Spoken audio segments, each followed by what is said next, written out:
Bismillahirrahmanirrahim. Assalamualaikum warahmatullahi wabarakatuh.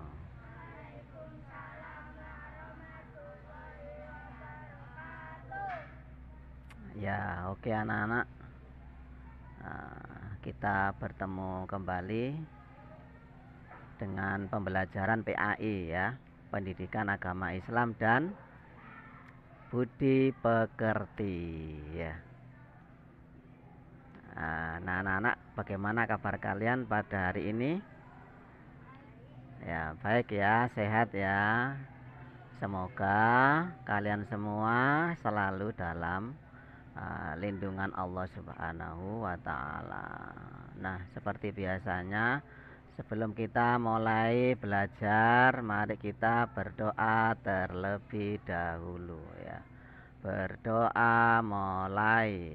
A'udzu billahi minasyaitonir rajim. Bismillahirrahmanirrahim. Alhamdulillahi rabbil alamin. Ar-Rahmanir-Rahim. Maliki yaumiddin. Iyyaka na'budu wa iyyaka nasta'in. Ihdinas siratal mustaqim. Siratal ladzina an'amta 'alaihim ghairil maghdubi 'alaihim waladdallin. Amin. Asyhadu an la ilaha illallah wa asyhadu anna Muhammadar Rasulullah. Saya bersaksi bahwa tiada Tuhan selain Allah, dan saya bersaksi bahwa Nabi Muhammad utusan Allah. Rabbi ghfirli wali walidayya warhamhuma kama rabbayani shaghira. Ya Allah, ya Tuhanku, ampunilah dosa-dosaku dan ampunilah dosa-dosa kedua orang tuaku, dan sayangilah mereka sebagaimana menyayangiku di waktu kecil.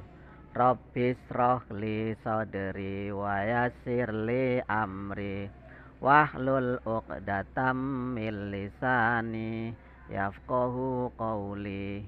Raditu billahi rabba wa bil islami dina wa bi muhammadin nabiyya wa rasulah. Rabbi zidni ilma warzuqni fahma birahmatika ya arhamar rahimin. Amin ya rabbal alamin. Ya anak-anak, alhamdulillah kita sudah berdoa. Nah, untuk selanjutnya kita mulai belajar ya. Nah, pada hari ini untuk kelas 4 ya, semester yang kedua, masuk pada bab yang keempat. Ayo dibuka semua bukunya LKS agamanya.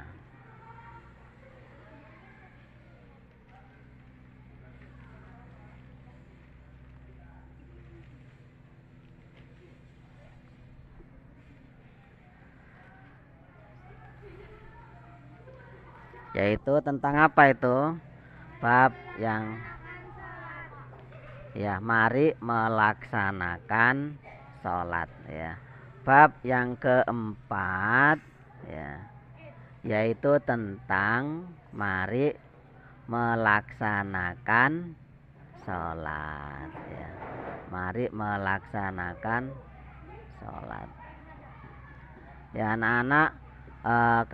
Kalian ketahui bahwasannya ya, bahwasannya sholat itu hukumnya wajib ya kan.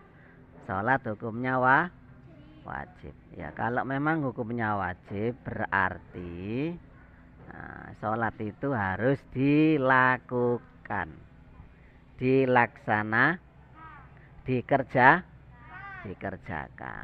dikerjakan semua oleh orang-orang Islam, ya, dikerjakan oleh semua orang-orang Islam. Nah, kalau kita meninggalkan sholat, berarti apa anak-anak?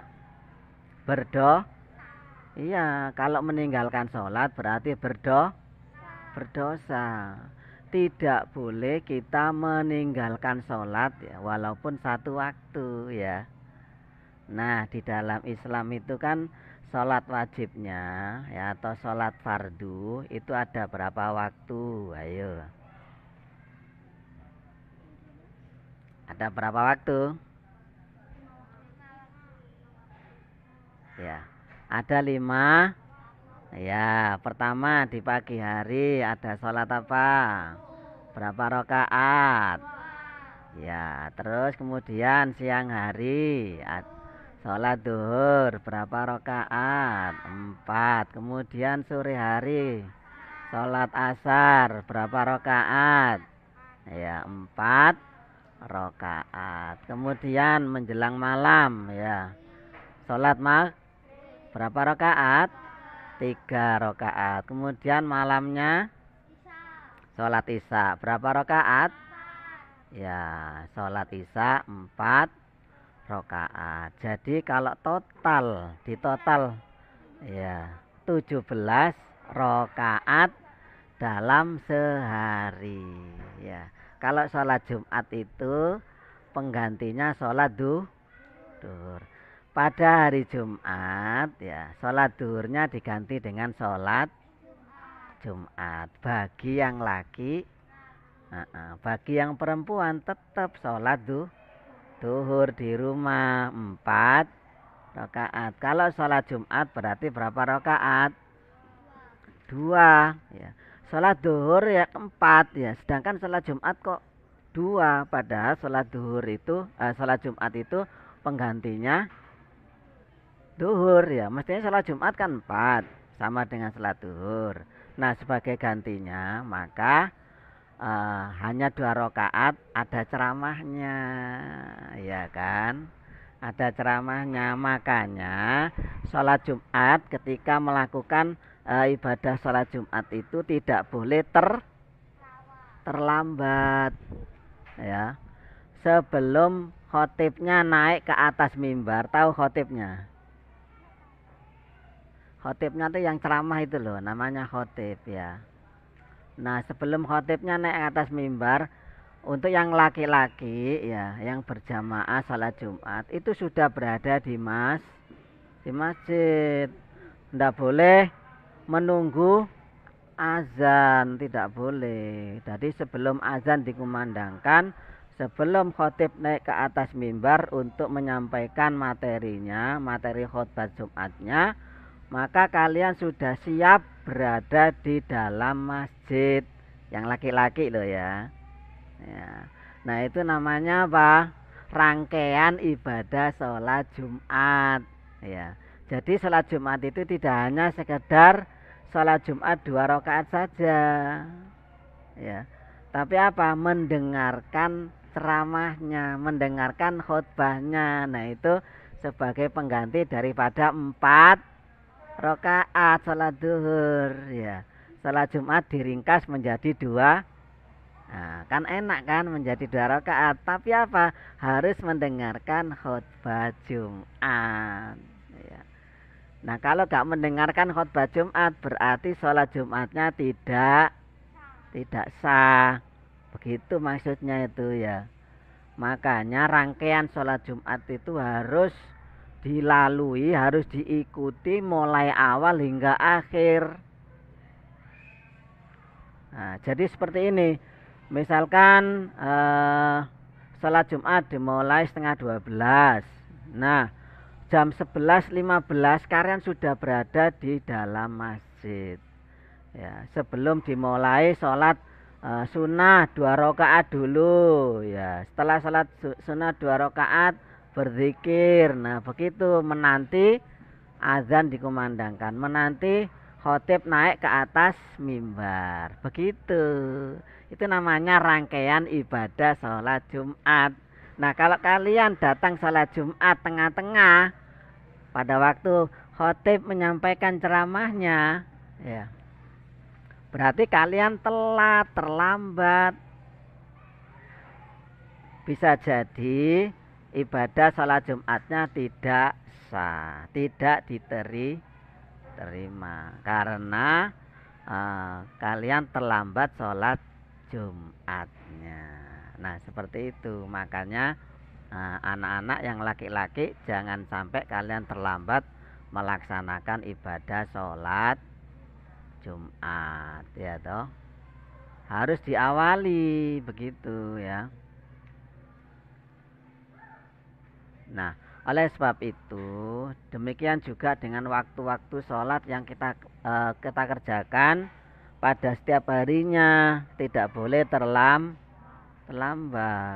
Pada waktunya, waktu sholat itu sendiri kalian sudah siap melakukan sholat. Contohnya sholat subuh, ya toh.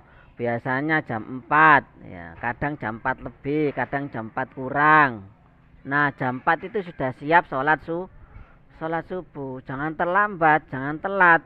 Misalkan sholat subuh jam 5 gitu.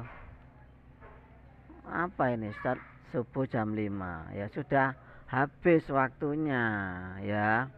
Makanya kalian harus, ya kalau sekarang itu 4:30 ya, jadi batasnya itu batas suruk, istilahnya suruknya itu terlambat untuk melaksanakan sholat subuh 1 jam sesudahnya. Misalkan sekarang sholat subuhnya 4:30 ya tuh waktunya kan, maka 5:30 itu paling siang ya. Kalau di atas 5:30 berarti sholat subuhnya enggak sah. Jadi selangnya itu rentang waktunya itu, waktu sholat subuh dengan paginya itu ya, dengan terlambatnya sholat ya, itu kurang lebih 1 jam, ya. Nah oleh sebab itu sholat subuh harus dilaksanakan tepat waktu. Tidak hanya sholat subuh, semuanya ya, subuh, dohor, asar, maghrib, isya tepat waktu. Jangan suka menunda-nunda waktu sholat. Karena kalau kita nunda-nunda waktu sholat itu dampaknya apa anak-anak? Dampaknya tidak khusyuk ya kan, sholatnya nggak khusyuk kan, terburu-buru ya, kesusu, dalam bahasa Jawanya kesusu, terburu-buru, cepet-cepetan ya. Karena apa? Ya karena sholatnya terlambat ya kan. Ya, makanya amalan yang dicintai sama Allah ya, amalan yang dicintai oleh Allah itu adalah apa? As-sholatu ala waktiha, sholat tepat waktunya. Loh ini amalan yang dicintai sama Allah. Kalau kita dicintai sama Allah ya, maka nah itu dapat jaminan masuk surga. Nah kalau kita nggak dicintai sama Allah, kita nggak cinta sama Allah kan, kita nggak cinta sama Allah, buktinya kita sholatnya terlambat mulu ya kan. Berarti kalau kita nggak cinta sama Allah, Allah nggak akan cinta sama kita ya kan. Nah itu, ini pantas masuk surga apa enggak, sholatnya terlambat ya kan. Makanya Allah ini, orang ini sholatnya kok terlambat melulu, kan ada catatannya Raqib dan Atid tuh malaikat ya enggak. Oh ini orang ini sering terlambat sholatnya, itu dicatat sama malaikat Raqib dan Atid ya. Malaikat Raqib mencatat amal kebaikan, malaikat Atid mencatat amal burukan. Sholatnya dicatat, waktunya sekian gitu. Nah, contoh kita masuk sekolah aja terlambat ya. Misalkan masuk sekolah jam 7 ya kan. Nah, kita jam 7 lebih 5 baru datang. Kira-kira dimarahin nggak? Dimarahin kan sama bapak ibu gurunya kan? Bener nggak? Itu hanya tentang sekolah ya kan.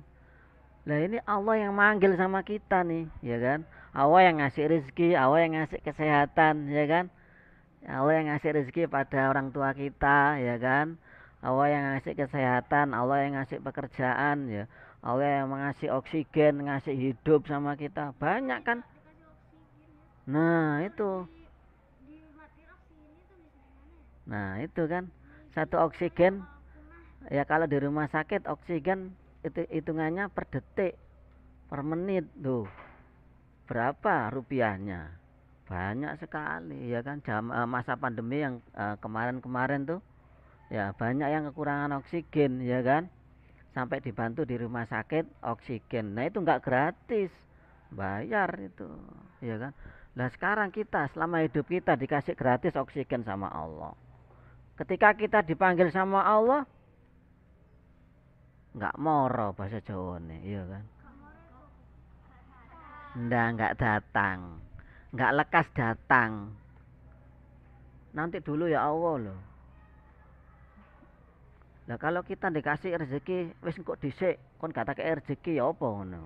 Nah, wis nanti dulu kamu nggak tak kasih rezeki karena kamu dipanggil sama Allah nggak memperdulikan. Nah, seperti itu kan. Nah, ibaratnya kan kayak gitu. Nah, contoh kalian dipanggil orang tua kalian ya. Contohnya, Delia, sebentar mah, gitu kan. Fajar, sik tama iki aku main game iki lho. Nah, kira-kira mama marah nggak? Marah kan? Jengkel kan? Sakit hati orang tuanya, kemudian mengeluarkan kata-kata kasar, mengeluarkan kata-kata yang nggak baik. Nah, itu keluar kata-kata yang kasar itu anak-anak sebagai doa kalian. Makanya kalian tidak boleh, jangan sampai menyakiti orang tua. Kalau orang tua sakit hati, ya kan, pasti akan mengeluarkan kata-kata yang nggak baik. Ya, kata-kata kan doa, benar nggak? Nah, kalau kalian dikatakan sama orang tua kalian kata-kata yang nggak baik, nah, misalnya ini, kalian ikut dipanggil sama orang tua, gak denger tak telinganya, lah, ya apa? Gimana? Ya. Soalnya apa? Orang tua wis apa ya, terlanjur marah sama kalian, ya kan? Otomatis apa? Otomatis kata-katanya nggak sadar, ya.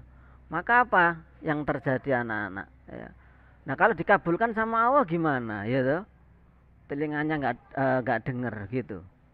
Nah, makanya oleh sebab itu anak-anak, ketika kalian dipanggil ya sama Allah, jangan sampai kita menunda-nunda panggilan Allah. Panggilan Allah. Salat. Ya. Salat subuh jam berapa? Salat duhur jam berapa? Salat asar jam berapa? Udah kalian langsung lakukan, gak usah ditunda. Emang sholatnya itu lama? Paling lama berapa menit coba? Oh, yang kelamaan. 10 menit itu sak dikir wisan, dikir lengkap berdoa dan lain sebagainya itu. Ya. Nah, itu sudah lengkap sekali anak-anak ya. Kita sholat itu loh 5 menit selesai. Nah, kenapa kok berat? Nah, bukan karena apa? Setan. Karena diganggu oleh setan. Setannya gini, bilang gini, wis engko ae waktune sik dawa ya. Waktunya masih panjang, ya kan? Nah, enggak denger. Itu bisikan setan itu sangat halus sekali. Jadi denger kan, nek kalian denger ya kaget kan. Lho, sapa iki? Ngono kan. Takut ya kan. Ya makanya enggak denger, setan itu saking halusnya membisikkan ke dalam dada manusia. Aduh, setan itu macam-macam bentuknya, ada yang kecil, ada yang besar, ada yang jumbo, ya, ada yang gede, besar, ada yang macam-macam setan itu. Nah, ketika iya gaib kan, nah, ketika setan itu menyusup dalam tubuh kita, ya dalam badan kita, maka kita nggak terasa ya, alladzi yuwaswisu fi sudurin nas ya. Nah, ya, selalu membisikkan ke dalam dada manusia ya, dari jin ya. Dari jin dan manusia ya. Minal jinnati wan minan nas. Ya. Minal jinnati wan nas ya, minal jinnati wan nas ya, dari jin dan manusia. Ya. Nah itu anak-anak. Nah oleh sebab itu sholat itu dikatakan oleh Rasulullah, sholat itu tiangnya agama ya. Maka Rasulullah mengatakan begini, as-sholatu imaduddin. Sholat itu tiang agama ya. Faman akomaha fakot akomadin, waman tarokaha fakot hadamadin ya. Barang siapa yang menjalankan sholat, berarti apa anak-anak? Berarti menguatkan agama, berarti membangun agamanya, berarti memperkuat, memperkokoh agamanya ya. Dan sebaliknya barang siapa yang meninggalkan sholat, berarti dia itu menghancurkan agamanya sendiri, merobohkan agamanya sendiri. Maka anak-anak, sholat itu penting bagi kehidupan kita. Lupa mengapa sih Allah kok merintahkan sholat pada kita, ya kan? Ya karena memang Allah itu menciptakan kita ya, wa ma khalaqtul jinna wal insa illa liya'budun. Allah tidak akan menciptakan jin dan manusia kecuali untuk beribadah. Jadi tujuan Allah menciptakan kita ini supaya beribadah. Ya, beribadah ya. Ibadah yang paling utama wala dzikrullahi akbar, yaitu apa? Sholat. Kalau sholatnya baik, maka tingkah laku kita akan baik. Kalau sholat kita jelek, nggak khusyuk, berarti tingkah laku kita juga buruk ya.